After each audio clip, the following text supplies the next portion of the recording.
El hombre es menos él mismo cuando se habla de su propia persona, pero dale una máscara y te dirá toda la verdad.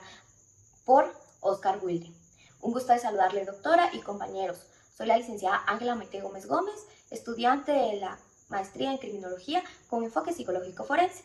Pues les hablaré de un punto importante, de un caso controversial y que impactó a nuestro país, el caso de Zacapa o el bus nicaragüense. Constituye uno de los episodios criminales tan importantes ocurridos en Guatemala en el año 2008. Este hecho estuvo marcado por el asesinato de 16 personas, 15 de nacionalidad nicaragüense y una de origen holandés, a manos de una organización de narcotráfico liderada por Marvin Montiel Marín, alias el Taquero. El caso no solo evidenció la violencia extrema que ejercen ciertos grupos criminales, sino también las deficiencias y retos en la investigación forense y judicial en el país. La madrugada del 8 de noviembre del año 2008, un autobús proveniente de Nicaragua fue impedido en territorio guatemalteco por miembros de la organización de Montiel. La información errónea sobre un supuesto cargamento de droga a bordo motivó la detención del vehículo en un terreno baldío en Unzumatlán, Zacapa. Ahí los pasajeros fueron sometidos, despojados de sus pertenencias y finalmente asesinados con arma de fuego tipo submetralladora de calibre de 9 milímetros. Pero sabemos que este líder pues sabía cómo evitar evidencias o deshacerse de la información, ya que posterior, con este punto importante de eliminar evidencias, llevó a el autobús y los cuerpos a una segunda ubicación. Los trasladó allá donde les prendió fuego utilizando combustible. Las diligencias realizadas por el Ministerio Público y el Instituto Nacional de Ciencias Forenses INACIF revelaron la presencia de casquillos, objetos personales y un recipiente con posible combustible en la escena. Los análisis de la necropsia indicaron quemaduras de hasta cuarto grado, signos de asfixia y heridas de proyectil en varias víctimas, aunque los resultados entre los peritajes de antropología y necropsia presentaron inconsistencias. Las pruebas de toxicología desarrollaron la presencia de drogas o sustancias volátiles en los cuerpos examinados, mientras que los estudios de balística confirmaron el uso de un arma, sin lograr cotejo balístico. El esclarecimiento del caso se apoyó en gran medida en los testimonios de las familias de las víctimas y un testigo protegido, Sandro Adoniran Ramos, este ex empleado de Montiel. Su declaración, aunque controvertida por cambios en el relato, permitió vincular directamente a la organización con el crimen. Los familiares, por su parte, ofrecieron datos que descartaron la relación de víctimas en las actividades ilícitas, confirmando que el viaje tenía fines turísticos, laborales o comerciales. En el juicio del Tribunal de Primera Instancia Penal dictó sentencias históricas. En el término de magnitud, Marvin Montiel Marín recibió 820 años de prisión, que otros integrantes fueron condenados a penas que oscilaron entre 6 y más de 800 años, dependiendo de su grado y de participación de los delitos imputados como asociación ilícita, conspiración y asesinato. Pero, ¿cuáles fueron los posibles errores del Ministerio Público e INACIF que pudieron interferir con la condena? Diversos factores pueden dar lugar a errores que debiliten la solidez de la acusación y en consecuencia influyan negativamente a la sentencia final. En primer lugar, desde la perspectiva del Ministerio Público, uno de los errores más comunes radica en la deficiencia de la cadena de custodia. Si la recolección, transporte o almacenamiento de las evidencias no se documenta y protege de manera estricta, la defensa puede argumentar que estas pruebas fueron contaminadas, alteradas o manipuladas, lo que reduce su valor probatorio. Asimismo, una falta de coherencia en la narrativa de la acusación, ocasionada por la ausencia de coordinación entre fiscales, investigación y perito, puede derivar en contradicción que afecte a la credibilidad del caso. Otro frecuente error fue la presentación tardía o incompleta de medios de prueba en procesos de gran importancia. Es vital que todas las pruebas físicas, documentales y testimoniales incorporen oportunidad al expediente para que el tribunal pueda valorarlas. La omisión o retraso en la entrega de estas pruebas pueden generar exclusiones procesales. Por parte del NACIF, un punto crítico puede ser la inconsistencia en los peritajes. En el caso se evidenció que la mayoría de los cadáveres, los resultados de la necropsia y la antropología no coincidían en la causa de muerte. En conjunto, la combinación de fallos en la cadena de custodia, la falta de uniformidad en los dictámenes periciales, debilidad en la presencia de la teoría del caso y omisiones en el registro de ampliación de pruebas pudieron haber sido determinantes para que la condena no fuera la contundente como se esperaba o para que se presentaran recursos que cuestionaran la validez del proceso. Solamente, gracias. Dentro de la escena del crimen fueron encontrados 12 indicios. un juego de llaves, 2 monedas, un anillo, un alambre de sostén y 6 casquillos, un recipiente de plástico color azul o posible combustible interior. Con el propósito de realizar los peritajes correspondientes, los cuerpos y demás indicios fueron trasladados al Instituto Nacional de Ciencias Forenses, INACIF, tras practicar necropsias y exámenes antropológicos a los 16 cadáveres. Se determinó que en 15 de ellos existían discrepancias entre los resultados de ambas pruebas, mientras que solo en un caso los hallazgos coincidieron, estableciendo como causa de muerte un impacto de proyectil de arma de fuego en el área torácica.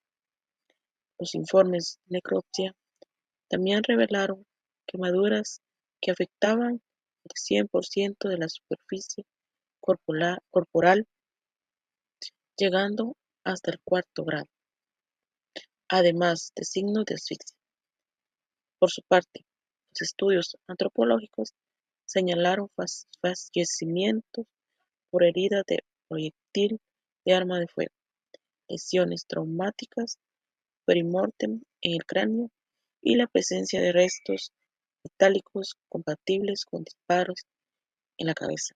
Asimismo, se llevó también a cabo un análisis toxicológico para determinar si las víctimas habían sido drogadas antes o durante el crimen. Los cuerpos pudieron ser examinados. No se detectaron drogas ni sustancias volátiles. En los casos restantes, el avanzado estado de carbonización impidió la realización de las pruebas. En cuanto a la balística, el estudio de los proyectiles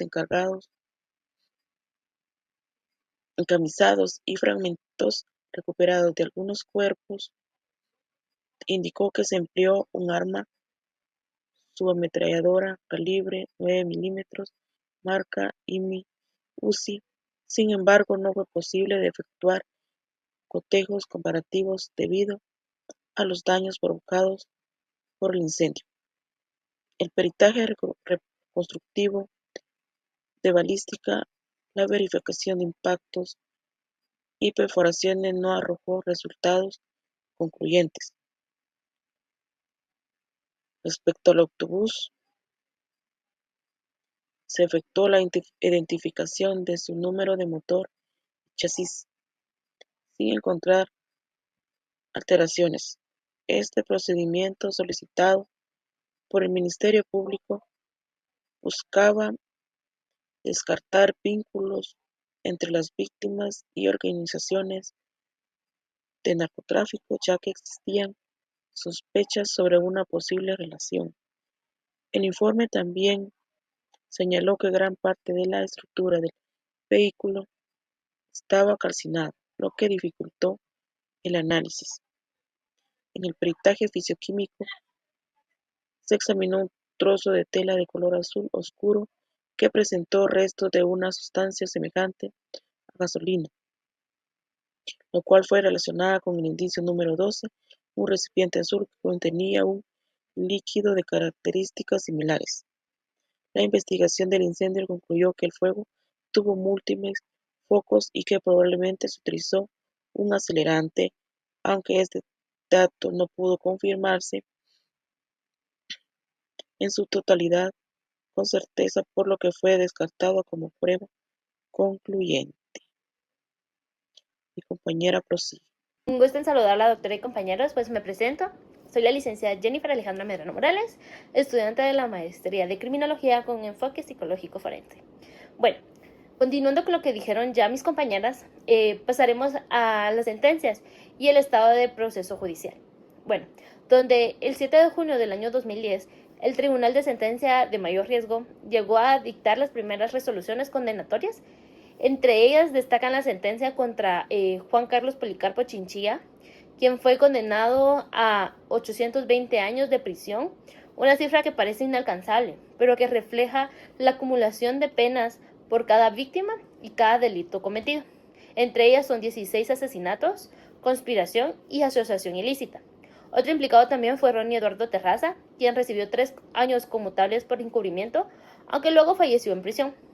Posteriormente, en febrero del 2012, Guatemala recibió en extradición desde México a Marvin Montiel Marín, alias El Taquero, señalado como el líder de la estructura, y a su pareja también, Sara Elizabeth Cruz Mancilla, ya que ambos enfrentaron acusaciones graves.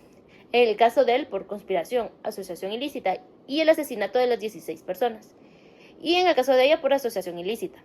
Desde entonces, el proceso judicial ha continuado contra otros miembros de la estructura. Ahora bien, para comprender la dimensión de este caso es necesario detenernos en el detalle de las condenas impuestas, ya que estas penas son acumulativas, es decir, se suman por cada delito cometido y por cada víctima afectada. En el caso de Marvin Marín, quien es el líder de la estructura, fue condenado a 800 años de prisión por el asesinato de 16 personas, más 12 años por conspiración vinculada al tráfico de drogas y 8 años por asociación ilícita. Además, también una multa de 500,000 quetzales, en total 820 años de cárcel. En el caso de Maynor Gutiérrez, recibió 800 años por asesinato, más 16 años y 8 meses por tentativa de asesinato, y más de 6 años por asociación ilícita, acumulando 822 años y 8 meses de prisión. En el caso de Luis Yumán Garrido, también fue sentenciado a 800 años por asesinato, más de 16 años y 8 meses por tentativa de asesinato y 12 años por conspiración, alcanzando un total de 828 años y 8 meses. También Héctor Estuardo González Morales fue condenado a 800 años por asesinato, más 12 años por conspiración y al pago de una multa de 50,000 quetzales, sumando 812 años y 8 meses. Y casi finalizando, en el caso de Sara Elizabeth, recibió una condena menor, que fue de solamente 6 años por asociación ilícita. Y finalizando, a Ignacio de Jesús Folgar Morales, ya que fue condenado a 6 años de prisión por lavado de dinero y pues a pagar una multa de $300,000. Sin embargo, el caso no estuvo exento de debilidades en la investigación, ya que tanto el Ministerio Público como el INASIF llegaron a enfrentar muchas críticas, ya que hubieron problemas en la cadena de custodia, lo que dio lugar a dudas sobre la manipulación de la evidencia. También se llegaron a evidenciar inconsistencia en los peritajes. En la mayoría de los cadáveres, los resultados de necropsia y antropología no llegaban a coincidir plenamente, ¿verdad?